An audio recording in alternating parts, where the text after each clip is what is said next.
Hey, hey! This is your day one, phase one hip exercises. Super easy.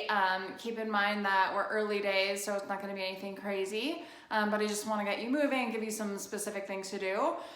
Feel free to pause the video. I am awful at this stuff, so I'm going to make it pretty quick, but pause the video, go through a series of each of the exercises, and then hit play and then get to the next one. So we're going to start you standing, and the biggest thing that we see is people doing some kind of funky hip shift, right? So you're going to simply work on weight shifts. So you're going to stand with your feet underneath you, you're going to have your hands on your hips, and you're going to shift your weight from side to side, okay? Notice my shoulders are staying totally even. I've got my hands on my hip to make sure I'm not doing anything funky, okay? Simply shifting side to side without doing this, okay? We're not leaning over, we're not dropping, just staying pretty neutral everywhere from shoulders to hips. Okay, weight shifts side to side, then one foot slightly in front, weight shifts front to back, but making sure that you're keeping your shoulders nice and even, okay? The sooner you get out of any type of limp or gait deviation, the better.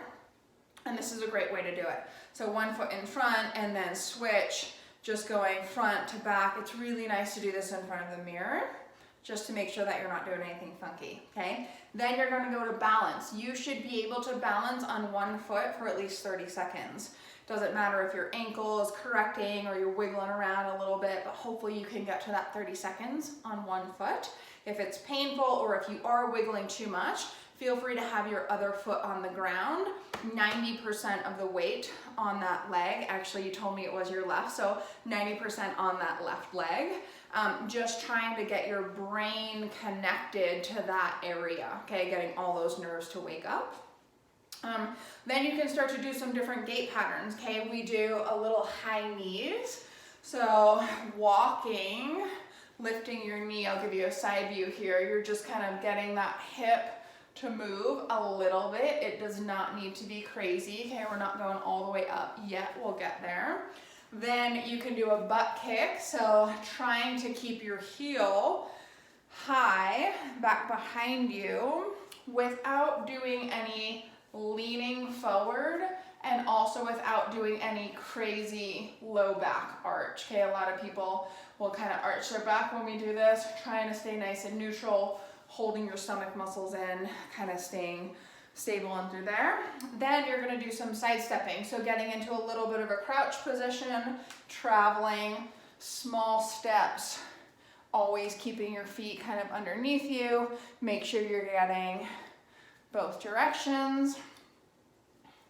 Okay, then you can do heel walking. So, sorry, the angle isn't that great, but you're pulling your toes up towards you. Knees are locked, walking simply on your heels. The balls of your feet are not touching. Same thing, you can go forwards and backwards. And then toe raises. Hopefully you're able to get up onto your tiptoes. If you aren't quite there, then hold on to something, use a crutch or a walker, but hopefully you're doing some actual calf raises and then turning it into a step with a raise, step, raise, step, raise. Pretty straightforward. Next, you'll need something to hold on to. So I love doing this with a door handle. You can also do it just with a countertop or anything. You're gonna do what's called a counterbalance squat. So the biggest thing with this is I need your glutes to fire. So you're gonna get your butt cheeks squeezed. You're gonna start to set your weight back, and then you're gonna drive your hips forward as you come up. It's called a counterbalance squat, okay? So eventually we do no hands and we do a full squat, but for right now you're holding onto the door frame so that you can keep your weight back, okay, as opposed to being here. And then all glutes. So really feeling like the weight is in your heels, really feeling like that muscle is controlling this hip angle. And each time you come up, using that muscle in order to fully extend your hip. So sometimes we kind of do this stuff and we're hanging out here. So really come up and forward in between each of those counterbalance squats. Last, we're gonna do a 4-way hip series. So same thing, you can stand near your door handle, you can stand in front of a countertop, whatever works. You can do both legs on this because the standing leg is gonna get the benefit of the exercise as well. All you're doing is 4 different directions. So this is hip flexion.